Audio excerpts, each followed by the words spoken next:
The Paradise of Thieves. From the Wisdom of Father Brown, by G.K. Chesterton, read by Greg Wagland. The great Muscari, most original of the young Tuscan poets, walked swiftly into his favourite restaurant, which overlooked the Mediterranean, was covered by an awning, and fenced by little lemon and orange trees.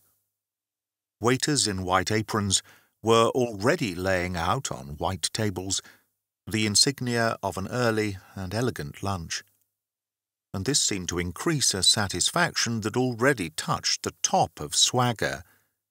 Muscari had an eagle nose like Dante. His hair and neckerchief were dark and flowing.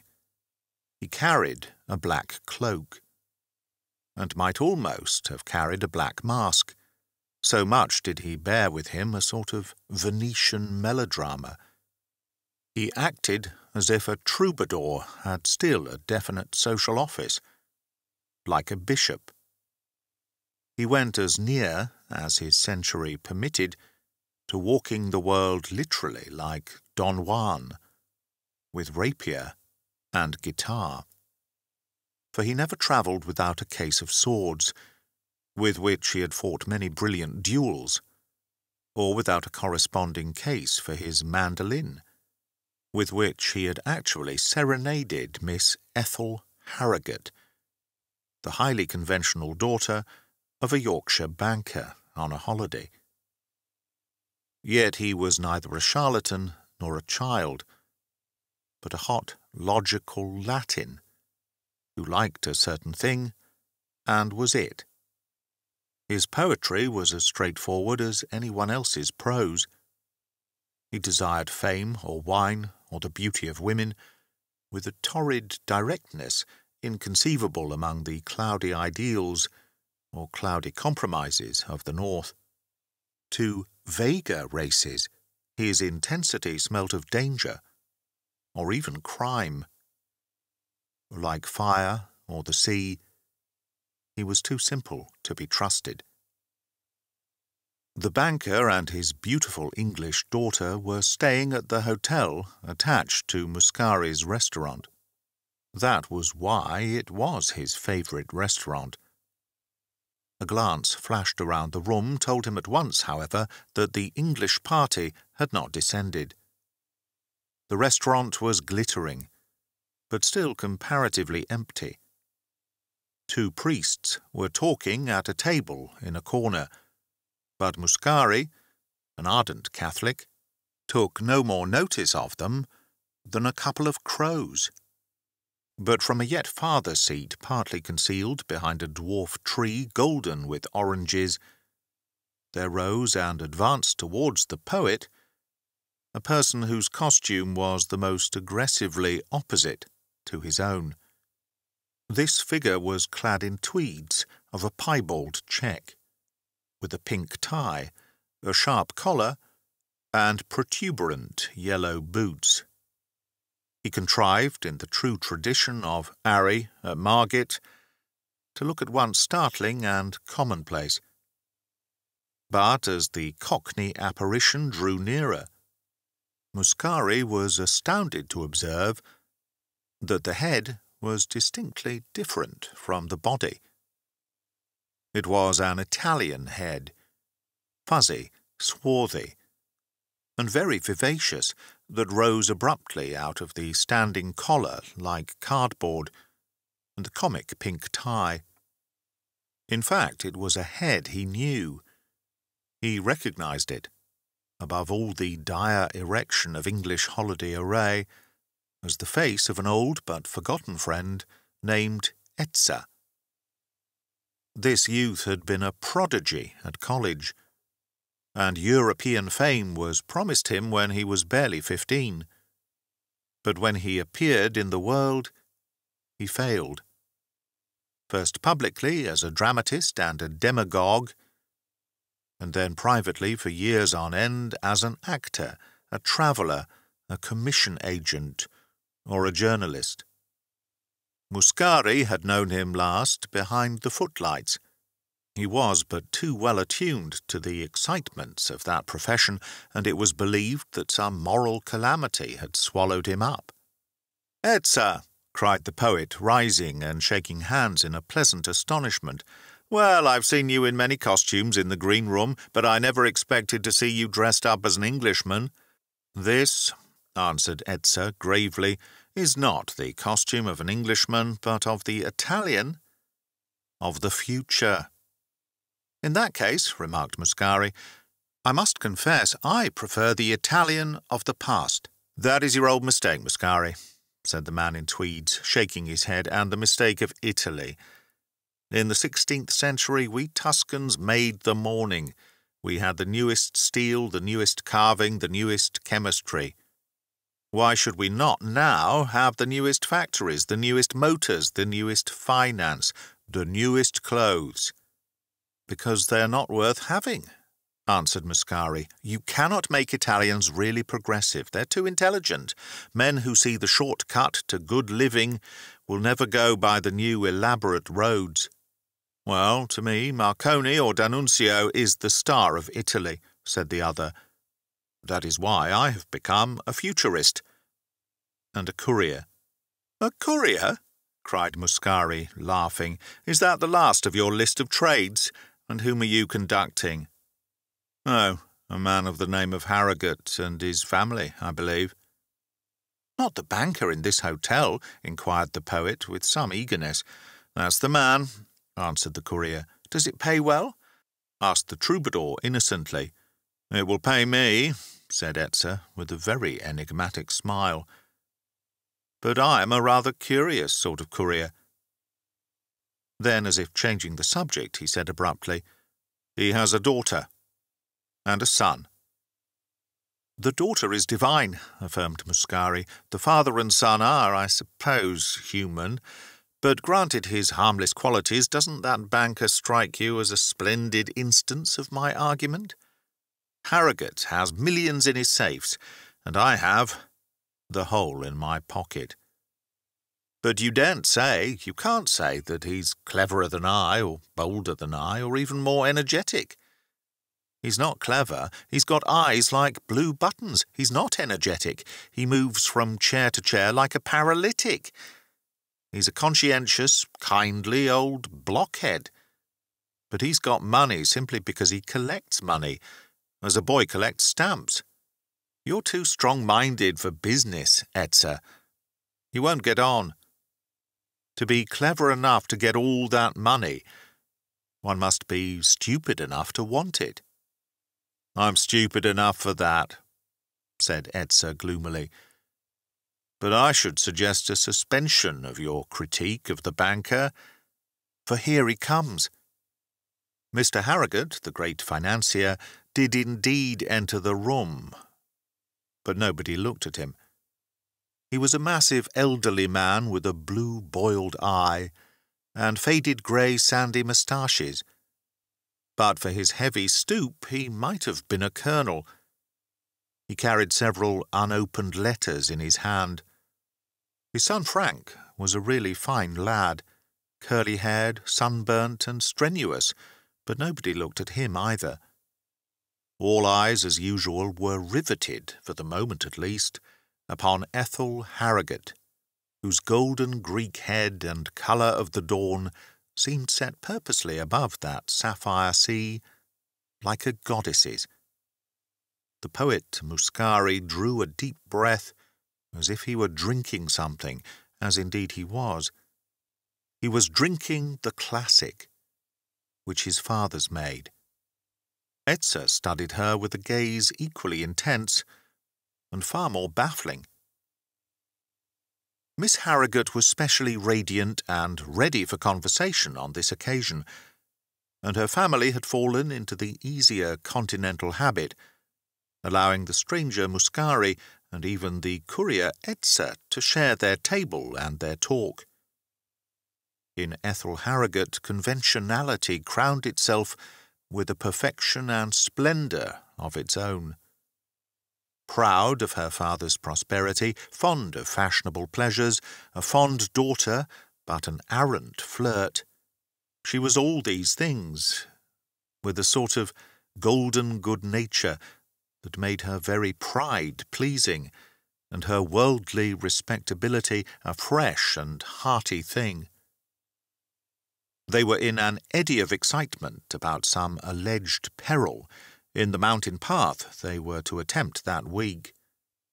The danger was not from rock and avalanche, but from something yet more romantic. Ethel had been earnestly assured that brigands, the true cutthroats of the modern legend, still haunted that ridge and held that pass of the Apennines. "They say," she cried with the awful relish of a schoolgirl, "that all that country isn't ruled by the King of Italy, but by the King of Thieves. Who is the King of Thieves?" "A great man," replied Muscari, "worthy to rank with your own Robin Hood, Signorina. Montano, the King of Thieves, was first heard of in the mountains some 10 years ago, when people said brigands were extinct. But his wild authority spread with the swiftness of a silent revolution. Men found his fierce proclamations nailed in every mountain village, his sentinels, gun in hand, in every mountain ravine. 6 times the Italian government tried to dislodge him and was defeated in 6 pitched battles, as if by Napoleon. Now that sort of thing," observed the banker weightily, "would never be allowed in England. Perhaps, after all, we had better choose another route. But the courier thought it perfectly safe." "It is perfectly safe," said the courier contemptuously. "I've been over it 20 times. There may have been some old jailbird called a king in the time of our grandmothers, but he belongs to history, if not to fable. Brigandage is utterly stamped out." "It can never be utterly stamped out," Muscari answered, "because armed revolt is a recreation natural to southerners. Our peasants are like their mountains, rich in grace and green gaiety, but with the fires beneath. There is a point of human despair where the northern poor take to drink, and our own poor take to daggers." "A poet is privileged," replied Etzer with a sneer. "If Signor Muscari were English, he would still be looking for highwaymen in Wandsworth. Believe me, there is no more danger of being captured in Italy than of being scalped in Boston." "Then you propose to attempt it?" asked Mr. Harrogate, frowning. "Oh, it sounds rather dreadful," cried the girl, turning her glorious eyes on Muscari. "Do you really think the pass is dangerous?" Muscari threw back his black mane. "I know it is dangerous," he said. "I am crossing it tomorrow." The young Harrogate was left behind for a moment, emptying a glass of white wine and lighting a cigarette, as the beauty retired with the banker, the courier, and the poet, distributing peals of silvery satire. At about the same instant, the 2 priests in the corner rose, the taller, a white-haired Italian, taking his leave. The shorter priest turned and walked towards the banker's son, and the latter was astonished to realize that though a Roman priest, the man was an Englishman. He vaguely remembered meeting him at the social crushes of some of his Catholic friends, but the man spoke before his memories could collect themselves. "Mr. Frank Harrogate, I think," he said. "I have had an introduction, but I do not mean to presume on it. The odd thing I have to say will come far better from a stranger. Mr. Harrogate, I say one word and go. Take care of your sister in her great sorrow." Even for Frank's truly fraternal indifference, the radiance and derision of his sister still seemed to sparkle and ring. He could hear her laughter still from the garden of the hotel, and he stared at his sombre adviser in puzzledom. "Do you mean the brigands?" he asked, and then, remembering a vague fear of his own, "or can you be thinking of Muscari?" "One is never thinking of the real sorrow," said the strange priest. "One can only be kind when it comes." and he passed promptly from the room, leaving the other almost with his mouth open. A day or two afterwards, a coach, containing the company, was really crawling and staggering up the spurs of the menacing mountain range. Between Etze's cheery denial of the danger and Muscari's boisterous defiance of it, the financial family were firm in their original purpose, and Muscari made his mountain journey coincide with theirs. A more surprising feature was the appearance at the coast town station of the little priest of the restaurant. He alleged merely that business led him also to cross the mountains of the Midland. But young Harrogate could not but connect his presence with the mystical fears and warnings of yesterday. The coach was a kind of commodious wagonette, invented by the modernist talent of the courier, who dominated the expedition with his scientific activity and breezy wit. The theory of danger from thieves was banished from thought and speech, though so far conceded in formal act that some slight protection was employed. The courier and the young banker carried loaded revolvers, and Muscari, with much boyish gratification, buckled on a kind of cutlass under his black cloak. He had planted his person at a flying leap next to the lovely Englishwoman. On the other side of her sat the priest, whose name was Brown, and who was fortunately a silent individual. The courier and the father and son were on the banc behind. Muscari was in towering spirits, seriously believing in the peril, and his talk to Ethel might well have made her think him a maniac. But there was something in the crazy and gorgeous ascent, amid crags like peaks, loaded with woods like orchards, that dragged her spirit up alone with his into purple, preposterous heavens with wheeling suns. The white road climbed like a white cat. It spanned sunless chasms like a tightrope. It was flung round far-off headlands like a lasso. And yet, however high they went, the desert still blossomed like the rose. The fields were burnished in sun and wind with the colour of kingfisher and parrot and hummingbird, the hues of 100 flowering flowers. There are no lovelier meadows and woodlands than the English, no nobler crests or chasms than those of Snowdon and Glencoe. But Ethel Harrogate had never before seen the southern parks, tilted on the splintered northern peaks. The gorge of Glencoe laden with the fruits of Kent. There was nothing here of that chill and desolation that in Britain one associates with high and wild scenery.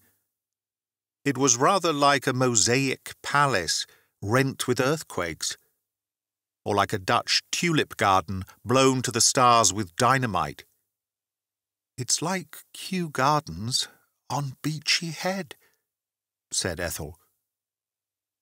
"It is our secret," answered he, "the secret of the volcano, that is also the secret of the revolution, that a thing can be violent and yet fruitful.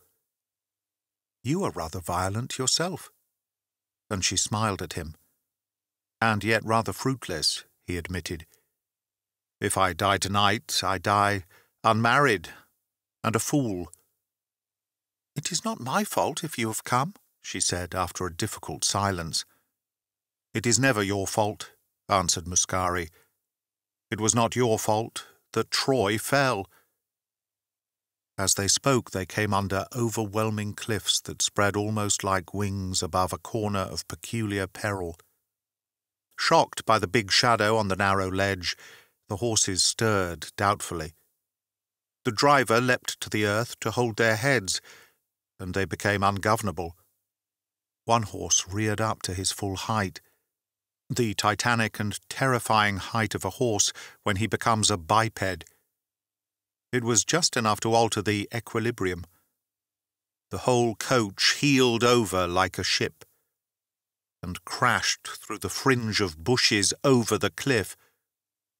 Muscari threw an arm round Ethel, who clung to him, and shouted aloud. It was for such moments that he lived. At the moment when the gorgeous mountain walls went round the poet's head like a purple windmill, a thing happened which was superficially even more startling. The elderly and lethargic banker sprang erect in the coach and leapt over the precipice before the tilted vehicle could take him there. In the first flash it looked as wild as suicide, but in the second it was as sensible as a safe investment. The Yorkshireman had evidently more promptitude, as well as more sagacity, than Muscari had given him credit for he landed in a lap of land which might have been specially padded with turf and clover to receive him. As it happened, indeed, the whole company were equally lucky, if less dignified in their form of ejection. Immediately under this rapid, abrupt turn of the road was a grassy and flowery hollow like a sunken meadow, a sort of green velvet pocket in the long green trailing garments of the hills. Into this they were all tipped or tumbled with little damage, save that their smallest baggage and even the contents of their pockets were scattered in the grass around them. The wrecked coach still hung above, entangled in the tough hedge, and the horses plunged painfully down the slope. The first to sit up was the little priest, who scratched his head with a face of foolish wonder. Frank Harrogate heard him say to himself, "Now, why on earth have we fallen just here?" He blinked at the litter around him and recovered his own very clumsy umbrella. Beyond it lay the broad sombrero fallen from the head of Muscari, and beside it a sealed business letter which, after a glance at the address, he returned to the elder Harrogate.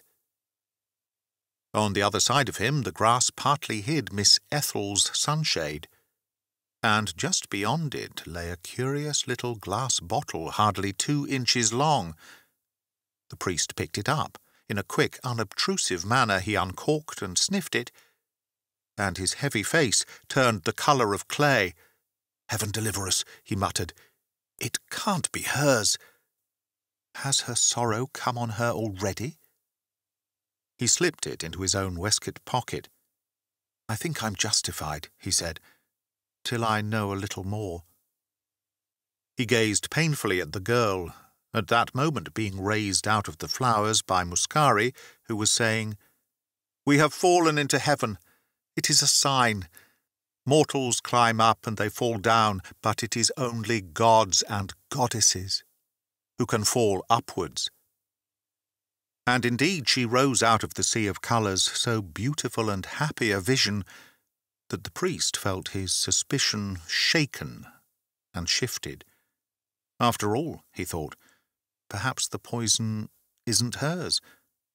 Perhaps it's one of Muscari's melodramatic tricks. Muscari set the lady lightly on her feet, made her an absurdly theatrical bow, and then, drawing his cutlass, hacked hard at the taut reins of the horses, so that they scrambled to their feet and stood in the grass trembling. When he had done so, a most remarkable thing occurred. A very quiet man, very poorly dressed and extremely sunburnt, came out of the bushes and took hold of the horses' heads. He had a queer-shaped knife, very broad and crooked, buckled on his belt. There was nothing else remarkable about him, except his sudden and silent appearance. The poet asked him who he was, and he did not answer. Looking around him at the confused and startled group in the hollow, Muscari then perceived that another tanned and tattered man with a short gun under his arm, was looking at them from the ledge just below, leaning his elbows on the edge of the turf. Then he looked up at the road from which they had fallen, and saw, looking down on them, the muzzles of 4 other carbines, and 4 other brown faces, with bright but quite motionless eyes. "The brigands!" cried Muscari, with a kind of monstrous gaiety. "This was a trap. Etzer, if you will oblige me by shooting the coachman first, we can cut our way out yet. There are only 6 of them."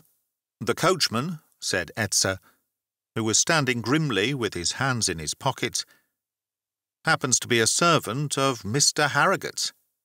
"Then shoot him all the more," cried the poet impatiently.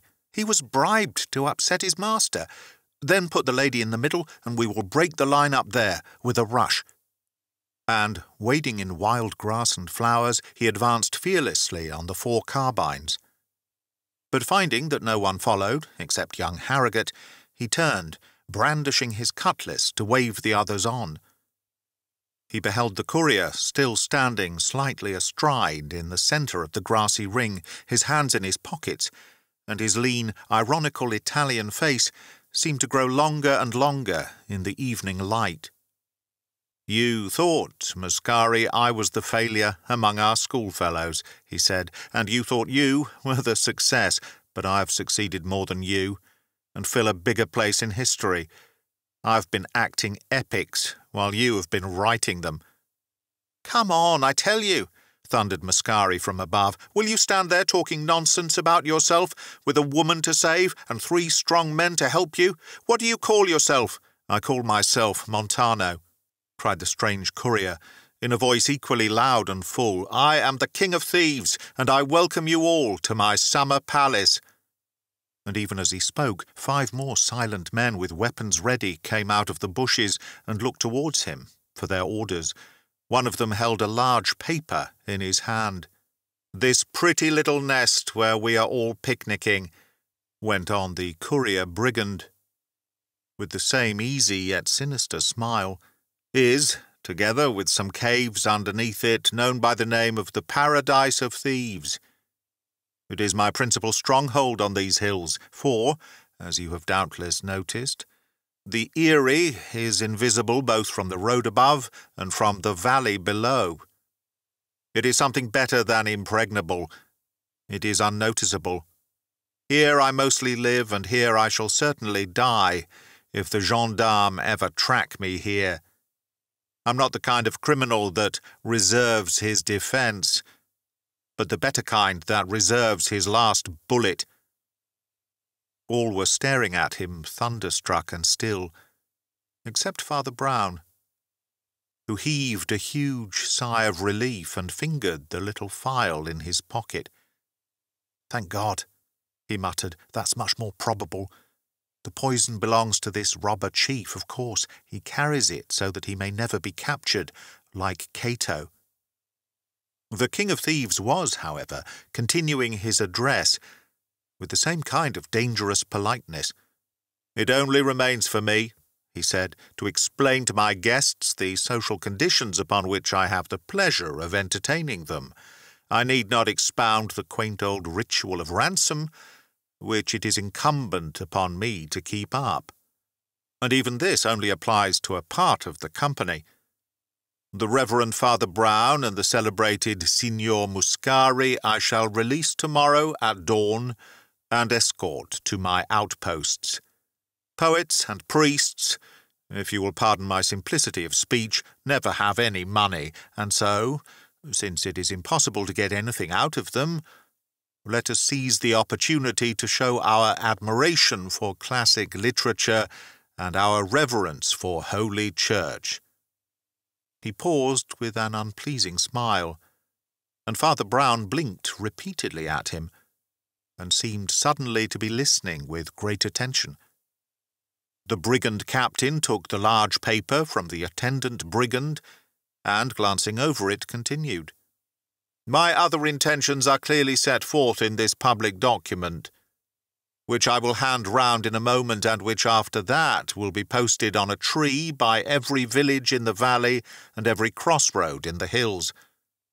I will not weary you with the verbalism, since you will be able to check it. The substance of my proclamation is this. I announce first that I have captured the English millionaire, the colossus of finance, Mr. Samuel Harrogate. I next announce that I have found on his person notes and bonds for £2,000, which he has given up to me. Now, since it would be really immoral to announce such a thing to a credulous public if it had not occurred, I suggest it should occur without further delay. I suggest that Mr. Harrogate Senior should now give me the £2,000 in his pocket. The banker looked at him under lowering brows, red-faced and sulky, but seemingly cowed. That leap from the failing carriage seemed to have used up his last virility. He had held back in a hangdog style when his son and Muscari had made a bold move to break out of the brigand trap, and now his red and trembling hand went reluctantly to his breast pocket, and passed a bundle of papers and envelopes to the brigand. "Excellent!" cried the outlaw gaily. "So far we are all cosy. I resume the points of my proclamation, so soon to be published to all Italy. The third item is that of ransom. I'm asking for the friends of the Harrogate family a ransom of £3,000, which I'm sure is almost insulting to that family in its moderate estimate of their importance. Who would not pay triple this sum for another day's association with such a domestic circle? I will not conceal from you that the document ends with certain legal phrases about the unpleasant things that may happen if the money is not paid. But meanwhile, ladies and gentlemen, let me assure you that I am comfortably off here for accommodation, wine and cigars, and bid you, for the present, a sportsmanlike welcome to the luxuries of the paradise of thieves." All the time that he had been speaking, the dubious-looking men with carbines and dirty slouch hats had been gathering silently, in such preponderating numbers that even Muscari was compelled to recognize his sally with the sword as hopeless. He glanced around him, but the girl had already gone over to soothe and comfort her father, for her natural affection for his person was as strong or stronger than her somewhat snobbish pride in his success. Muscari, with the illogicality of a lover, admired this filial devotion and yet was irritated by it. He slapped his sword back in the scabbard and went and flung himself somewhat sulkily on one of the green banks.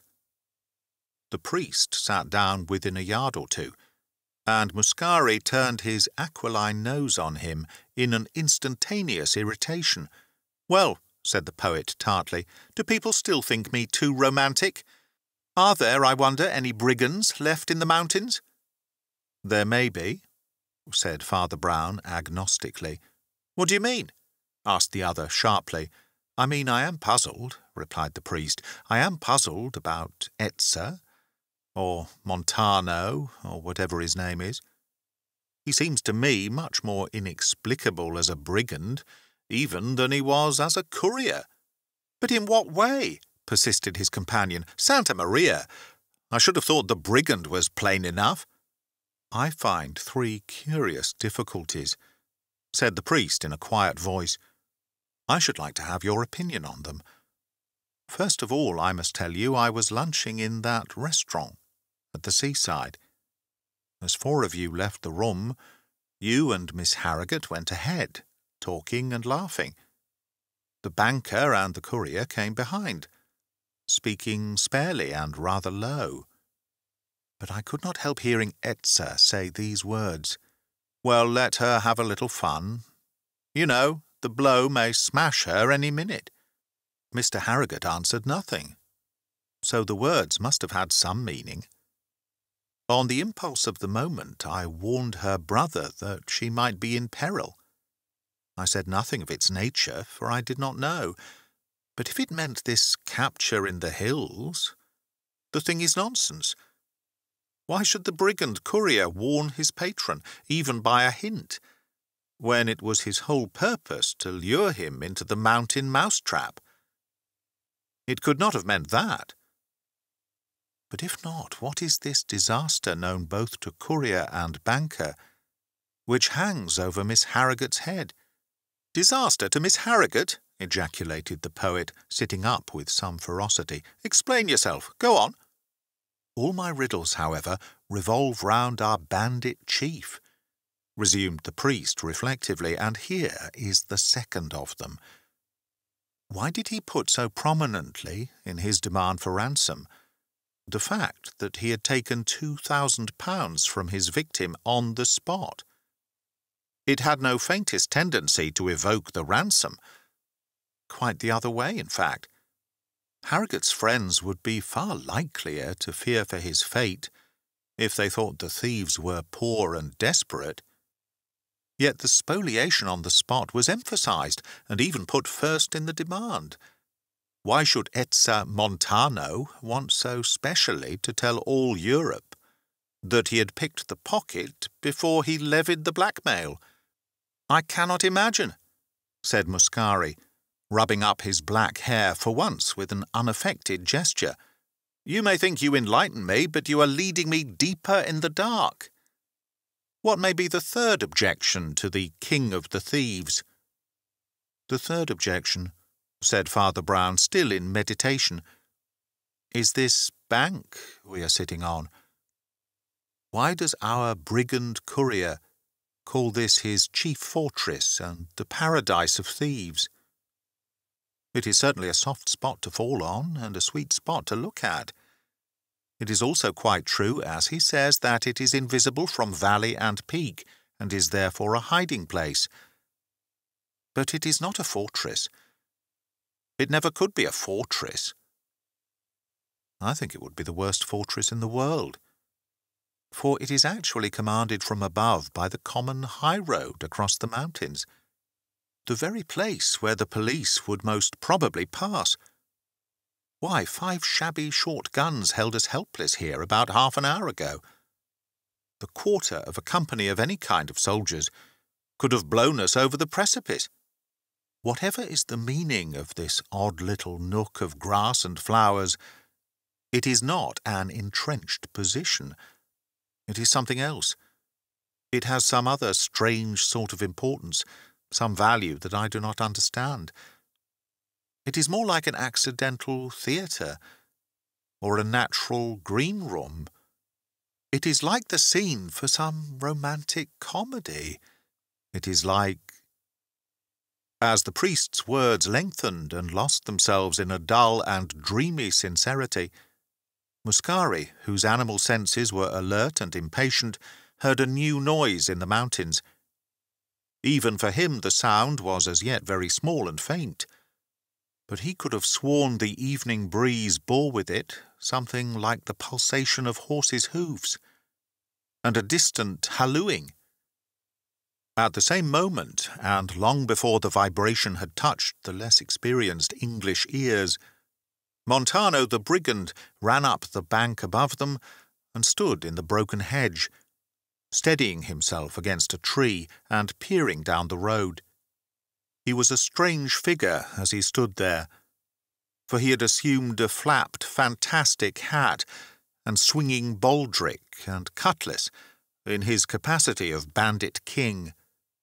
But the bright, prosaic tweed of the courier showed through in patches all over him. The next moment he turned his olive, sneering face and made a movement with his hand. The brigands scattered at the signal, not in confusion, but in what was evidently a kind of guerrilla discipline. Instead of occupying the road along the ridge, they sprinkled themselves along the side of it, behind the trees and the hedge, as if watching unseen for an enemy. The noise beyond grew stronger, beginning to shake the mountain road, and a voice could be clearly heard calling out orders. The brigands swayed and huddled, cursing and whispering, and the evening air was full of little metallic noises as they cocked their pistols, or loosened their knives, or trailed their scabbards over the stones. Then the noises from both quarters seemed to meet on the road above. Branches broke, horses neighed, men cried out. "A rescue!" cried Muscari, springing to his feet and waving his hat. "The gendarmes are on them! Now for freedom and a blow for it! Now to be rebels against robbers! Come, don't let us leave everything to the police. That is so dreadfully modern. Fall on the rear of these ruffians. The gendarmes are rescuing us. Come, friends, let us rescue the gendarmes!" And throwing his hat over the trees, he drew his cutlass once more and began to escalade the slope up to the road. Frank Harrogate jumped up and ran across to help him, revolver in hand, but was astounded to hear himself imperatively recalled by the raucous voice of his father, who seemed to be in great agitation. "I won't have it," said the banker in a choking voice. "I command you not to interfere." "But, father," said Frank very warmly, "an Italian gentleman has led the way. You wouldn't have it said that the English hung back?" "It is useless," said the older man, who was trembling violently. "It is useless. We must submit to our lot." Father Brown looked at the banker. Then he put his hand instinctively as if on his heart, but really on the little bottle of poison. And a great light came into his face, like the light of the revelation of death. Muscari, meanwhile, without waiting for support, had crested the bank up to the road and struck the brigand king heavily on the shoulder, causing him to stagger and swing round. Montano also had his cutlass unsheathed, and Muscari, without further speech, sent a slash at his head, which he was compelled to catch and parry. But even as the two short blades crossed and clashed, the King of Thieves deliberately dropped his point and laughed. "What's the good, old man?" he said in spirited Italian slang. "This damned farce will soon be over." "What do you mean, you shuffler?" panted the fire-eating poet. "Is your courage a sham as well as your honesty?" "Everything about me is a sham," responded the ex-courier in complete good humour. "I'm an actor. And if I ever had a private character, I've forgotten it. I'm no more a genuine brigand than I am a genuine courier. I'm only a bundle of masks, and you can't fight a duel with that." And he laughed with boyish pleasure, and fell into his old straddling attitude, with his back to the skirmish up the road. Darkness was deepening under the mountain walls, and it was not easy to discern much of the progress of the struggle, save that tall men were pushing their horses' muzzles through a clinging crowd of brigands who seemed more inclined to harass and hustle the invaders than to kill them. It was more like a town crowd preventing the passage of the police than anything the poet had ever pictured as the last stand of doomed and outlawed men of blood. Just as he was rolling his eyes in bewilderment, he felt a touch on his elbow, and found the odd little priest standing there like a small Noah with a large hat, and requesting the favour of a word or two. "Signor Muscari," said the cleric, "in this queer crisis personalities may be pardoned. I may tell you, without offence, of a way in which you will do more good than by helping the gendarmes, who are bound to break through in any case. You will permit me the impertinent intimacy, but do you care about that girl, care enough to marry her? And make her a good husband, I mean?" "Yes," said the poet quite simply. "Does she care about you?" "I think so," was the equally grave reply. "Then go over there and offer yourself," said the priest. "Offer her everything you can. Offer her heaven and earth, if you've got them. The time is short." "Why?" asked the astonished man of letters. "Because," said Father Brown, "her doom is coming up the road." "Nothing is coming up the road," argued Muscari. "Except the rescue." "Well, you go over there," said his adviser, "and be ready to rescue her from the rescue." Almost as he spoke, the hedges were broken all along the ridge by a rush of the escaping brigands. They dived into bushes and thick grass like defeated men pursued, and the great cocked hats of the mounted gendarmerie were seen passing along above the broken hedge. Another order was given. There was a noise of dismounting, and a tall officer with cocked hat, a grey imperial, and a paper in his hand appeared in the gap that was the gate of the paradise of thieves. There was a momentary silence, broken in an extraordinary way by the banker, who cried out in a hoarse and strangled voice, "Robbed! I've been robbed!" "Why, that was hours ago," cried his son in astonishment, "when you were robbed of £2,000. "Not of £2,000, said the financier, with an abrupt and terrible composure. "Only of a small bottle." The policeman, with the grey imperial, was striding across the green hollow. Encountering the king of the thieves in his path, he clapped him on the shoulder with something between a caress and a buffet, and gave him a push that sent him staggering away. "You'll get into trouble too," he said, "if you play these tricks." Again, to Muscari's artistic eye, it seemed scarcely like the capture of a great outlaw at bay.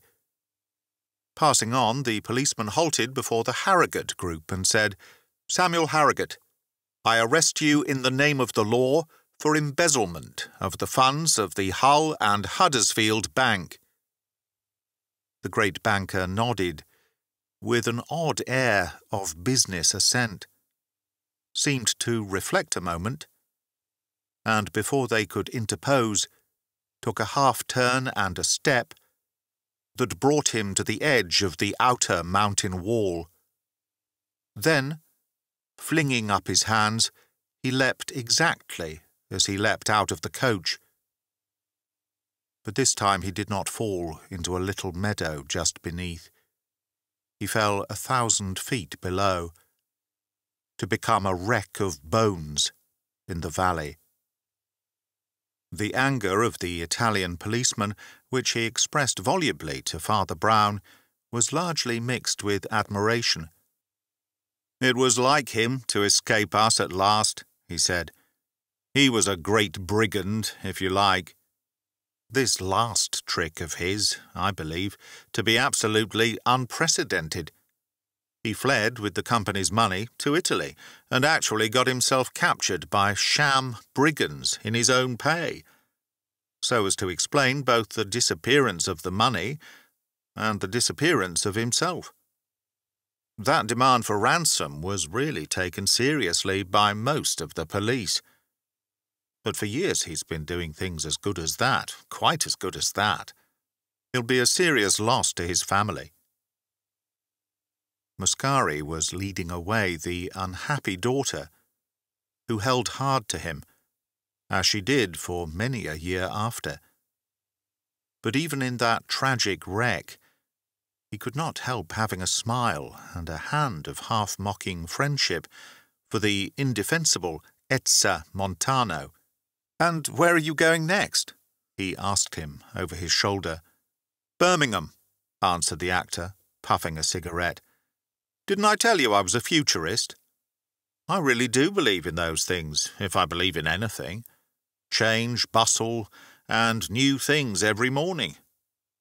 I am going to Manchester, Liverpool, Leeds, Hull, Huddersfield, Glasgow, Chicago. In short, to enlightened, energetic, civilized society. In short, said Muscari, to the real paradise of thieves." That is the end of The Paradise of Thieves by G.K. Chesterton from The Wisdom of Father Brown. Read by Greg Wagland for Magpie Audio 2023. Thank you for listening. Please subscribe, like, dislike, have a cup of tea. Maybe pop a sausage roll into the oven, warm it up, have a cup of mulligatawny soup. Enjoy. You deserve it.